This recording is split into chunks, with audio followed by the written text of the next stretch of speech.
Welcome back. We are so excited to chat with you guys today for our third episode of Caffeinated and Called. Of course, we need to be caffeinated, so let's talk about the bevs that we have today. Yes, our bevs of joy. We are not sponsored, but feel free to sponsor us because we just grubbed on some Shake Shack. I have Dr. Pepper. Extra large, of course. Just a large. Sorry. And then I'm having a Dr. Rosa. Who would have guessed? It's just a small from Shake Shack. It's too big everywhere. Okay, so today we're going to chat about this new year that we're entering. We're entering 2025, which is just so bizarre to think about. But of course, before we get into it, we have to just ask our question, our little intro question. And today's question is going to be, what's your go-to series to binge watch? Ooh. Okay. Let me think. If I'm cleaning and I need something in the background, I'm putting on New Girl. Oh. For sure. It's such an easy watch, but if I really just when I get invested, I will put on Outlander, and I will re-watch the first season over and over and over again because it's my favorite. And I don't even think I've ever made it past the third season. I've never watched it. It's ever. good. I just re-watched the first one over and over again. And I love it. What about you? Looks like I need to get into that. If I need something in the background, I will put on Gilmore Girls. Oh, good. Of course, she's never seen Gilmore Girls. Yeah. Crazy. Looks like we do the Yeah, switch. I just love it and I watch it all the time. I'm almost done rewatching it for probably a millionth time. And then if I want to actually invest in something, I love watching Gossip Girl, but that can also be in the background.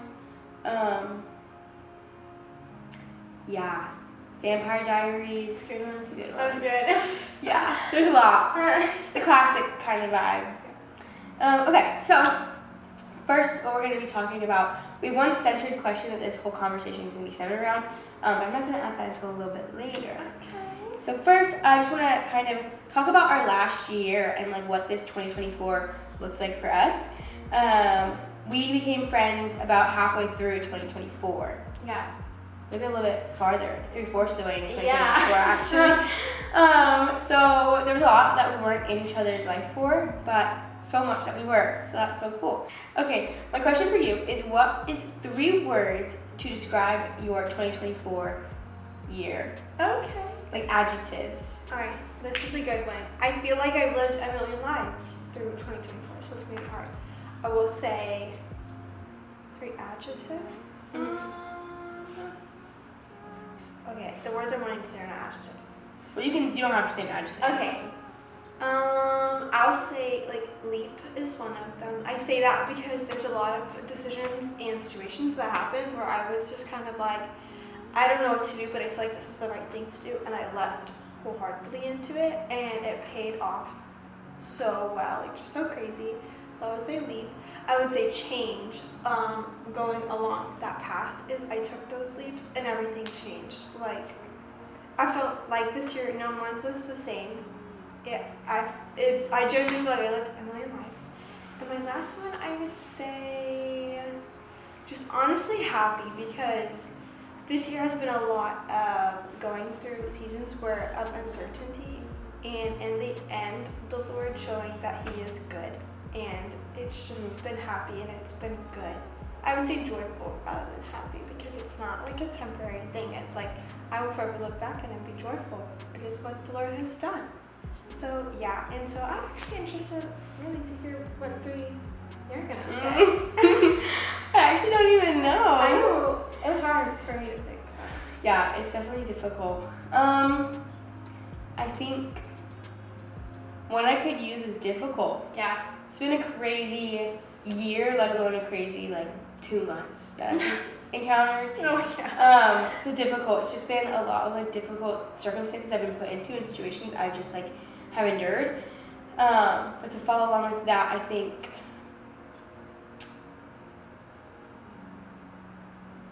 understanding would be one. Because I think it's come to a level where I have to kind of just let myself sit and understand the situation I'm in, and that it's not going to take control of me, but also understanding perspectives of other people and other situations that I'm going through, what not just what my perspective and what my brain is taking, but what everyone else is seeing, and how that affects the situation. And then lastly, I would say growth. I think 2024 has been a huge year of growth for me. It's been ups and downs, more downs than ups, but in the downs, I'm growing, and I think that's so cool to see now as I look back in everyday situations. So growth, sure. That's awesome.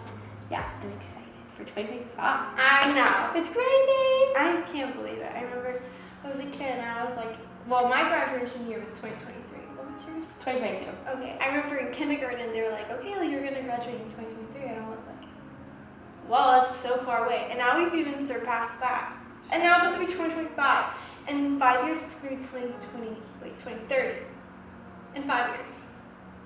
Ew. And we're like, we also just saw our incoming freshmen for our college is their like graduation date is 2029, and that just kind of made me want to throw up a little bit Oh my gosh. because that's crazy. But also, like we are now entering like 2025, like we graduate from college. Yeah. We're entering our big girl jobs, our big girl era. Yeah, a year from now. A year from now, we graduated. Yeah. Find us working full-time girls.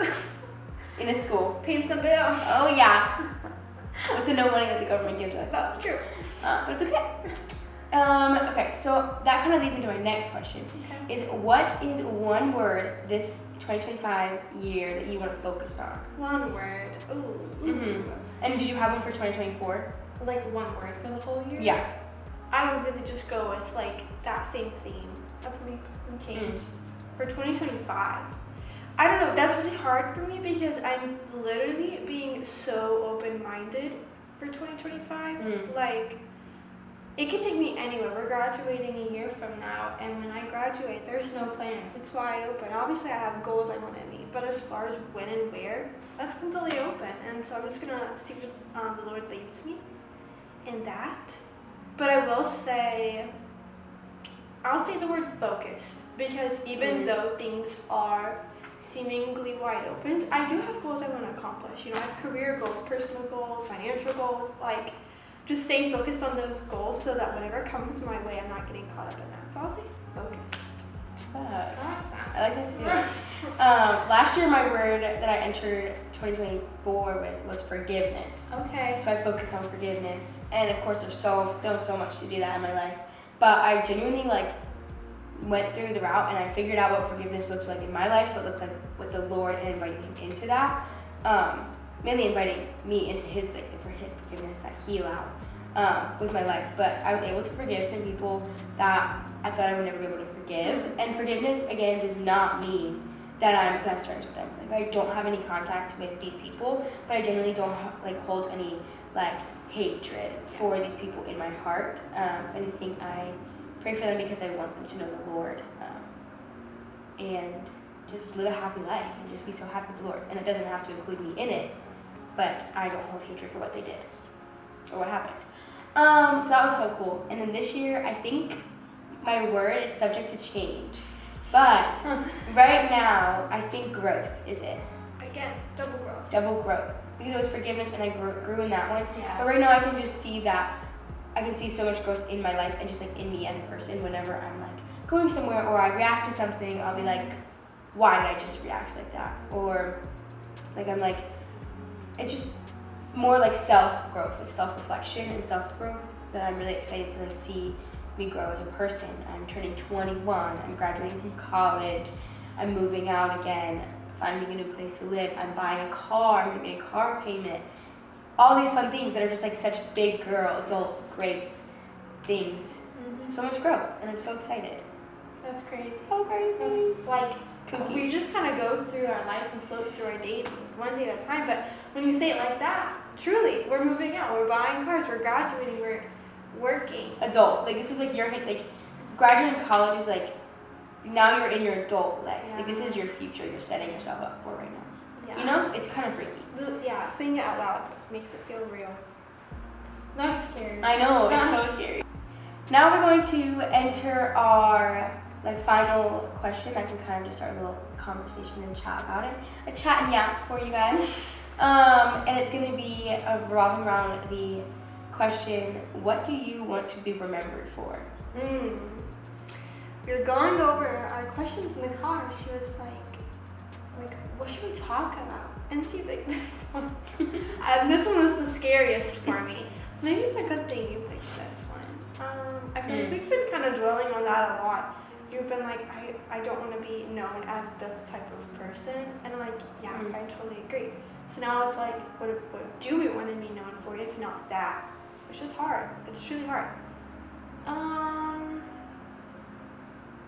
Yeah, because then you also I think there's like a layer of like, we want to like, are you thinking, do you want to be known like worldly ways? Yeah. Or do you want to be like known like for the Lord? And then it's like, but how do you go in your worldly, like, we're living in the worldly ways. Like, how do you live that life, but also only be known for like the Lord? Or how do you subject what you're doing in the world for the Lord? Yeah. Sounds so crazy. That is crazy.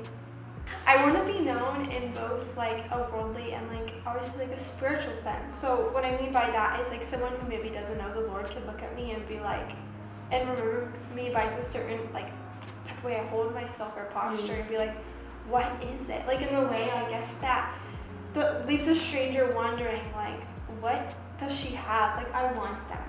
So I always wanted that, obviously that impact on people, but it was a matter of like, how do we do that? Because obviously every person is different, and one of the ways that I like really stand out, or when others really stand out to me, is when they're just kind of like, despite whatever they're going through, so happy and like always smiling and like always kind of ready to talk to anybody at any moment, despite what they're going through.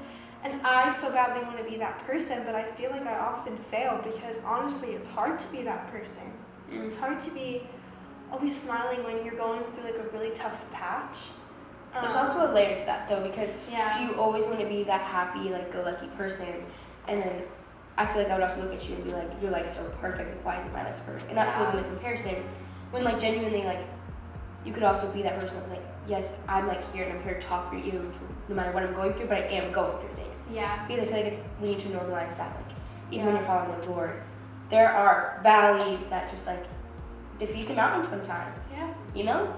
I like that. So backtracking a little bit, I would say to be genuine, like completely genuine. And I like to do that a lot, but I feel like I don't let people in to see that genuineness a lot. So they'll see me and they'll think that maybe I have it together. I was like, let's sit, let's have a chat, because it's not truth. It's far from the truth. So just being like that genuine type of person that anyone could confide in, anyone could relate to. Yeah. I like that as well. What do you remember it for? Obviously, other than being awesome, but. Because I'm so awesome. But what would it be if not awesome? Nothing else, just because I'm awesome. I don't know. That's like what's so difficult. I feel like it's also been like harped on and like dwelled. Like we've talked about it a lot. But also like our church has been talking about it a lot. Yeah. Like our church, like community. Like genuinely like your money. Like when you hold on to your money, like you're gonna eventually leave it all to the Lord anyway. Yeah. You know? Yeah. So it kind of like just like holds me that way too. Like I don't want to be known for what I have, necessarily like physical, but like what I have inside me. But then that also is like, how am I going to like portray that in my day-to-day life? So like, what do I want to be remembered for? Honestly, I have all the things that like I don't want to remember for. I don't want to be that person. Yeah. I don't want to be like the weak one, but I also like don't want to be like the overly strong one. And I don't want to be the person that's talking about themselves or like the things that like all of like our fleshly desires like call out on others. Like you don't want to be. But at the same time, like all of that comes down to who you are. And I think what I would remember for is like being somebody that just has that growth mindset. Growth is just in my head today. But like just being able to like grow from it and like be genuine and be able to just like when we face a conflict, yeah, I need to take a step back to like think about it, but then coming and facing it head on. Yeah. And like, yes, I will be that person, I'll be that like strong person, I'll come to you about it, but also like realizing that like it hurts me too. So being genuine, letting you know where I'm at. But also like just like I think also the person that's just like, here it is. Like I'm laying it all down. Like, oh my gosh, I remember Grace. Grace had like no holdbacks. She laid it all down for the Lord. Like she was like, I am the Lord's daughter, and that's like the only title you're gonna give me. And I'm like, that's crazy. It's a good goal to have. It's very, yeah. It's It's a hard to because obtain. we can never achieve perfection, obviously. We can always be trying. Oh yeah. Forever trying. Forever and ever and ever and ever. But I don't know. And then it's also like I want to be known for like a family who loves the Lord and like who like emanates the Lord, and like you can just like joy radiates from that family. But at the same time, I think there's a layer of like honesty. Yeah. Yeah, like our family will radiate joy and we will just, it'll be so good. But at the same time, like we face hard things and it's okay to face hard things. Which I feel like doesn't get talked about in the church a lot, like especially like the lead people that are worshiping or the pastor. We kind of only see like that, you know, the highlight reel. Like it's not a highlight reel at all. No, it's not. But that's something I think our church also does really well at the same time. Is they like are very like aware and able to like open up. So like our lead pastor, or not lead pastor, our lead like worshipers at our main campus talked about their like journey of hardships and like troubles that they went through a couple years ago, and it's just also so cool like being in that church and being consistent and like having that community where you know everybody around there, but you're also able to see like they were once here and now they're here. Yeah. And it's just so crazy to see that like length of distance of like so down in the trenches, but then just like at a mountaintop, like praising. It's just so cool. But also while you're in the trenches, they're praising anyway. Yeah. And like I remember there was one time that they like came up onto the stage and they were like, today like marks like 1 year or something like that, and they were like, and it's like the hardest thing, and I didn't even want to like walk out on stage, but I did. We did. And that's because like you have to get one step to get there, just to praise the Lord. Because even if it's so hard, like He did hard things for us too. Do you think He wanted to die on the cross? No, definitely not. But He walked and He carried the cross, Right. and He was bleeding, Right. and He did it just to praise His stats. These are real. Crazy. Yeah. Could be crazy. That's crazy. That's so crazy. So many things, so many thoughts. Yeah. Kind of dwelling on what you said a little bit earlier, it's being like, oh, I want to be known as that person who like no hold back, lays it out all out for the Lord. A few months ago now at this point, we did Saturate at Church, and something that Matt Chandler said was to be 99% known is still to be 1% unknown. And that's just crazy. It's like just holding that little sliver piece back from the Lord, even from others, still means you're completely unknown. So if you want to be someone that's known and remembered, it's meaning laying it all out there, the good, the bad, and what you're saying about how that like seeing that growth in the lead pastor saying how they were here and now they're here. Sometimes I was thinking about like when you're that outside person looking in, you could be like, why isn't that happening to me? I definitely get caught up in that too. I will say it takes a change of perspective for sure. People can get really caught up in like, why are those like big miraculous things happening? And it's honestly not until we sit down and have these conversations that I'm like, oh my gosh, like the Lord did work. Like I prayed about this and it's been answered. And where was I? I'm so focused on the next thing that I didn't even see it. And that's kind of frustrating, and I'm like kicking myself for that. But it just goes to show that like something I'm praying for this week is so different from what I'm praying for last week, and I'm not slowing down to even look to be grateful. Right? Like and to take it's me like crazy. wow. And that's how you truly sit and praise Him in the valleys, is that slowing down and looking. Because I live by it. It's like, what is the saying? It's like, slow down because you're living an answered prayer right now. Like, how many times did I pray for what I'm sitting in right now, and I'm still not content? Like, what in the world? Yeah. It's crazy. We always try and like, just like the flaws in being a human, like you just find the nitpicks. Like you just pick everything apart, and it's not good enough. But, I think that kind of concludes our conversation, our chat and yap today. Short and sweet, just a little talk about your new year, and hopefully this just kind of opens up a like idea in your head of like what do you want to go in, like reflect. Reflect. Whoa. Like reflect on a year past 2024, and like what do you want to take with you, and what do you want to leave. Something I kind of wanted to like be intentional and take time to do is your energy takers and your energy savers. So what do you want to take with you, and what do you want to leave in the past? So energy givers and energy takers kind of thing. What are we going to leave at the foot of the cross in 2024? And what are we going to bring with us? But yeah, we love you like crazy. We love you like crazy. Have a great week. Happy New Year. Happy New Year. Oh my gosh. Okay. Turn it off. This one.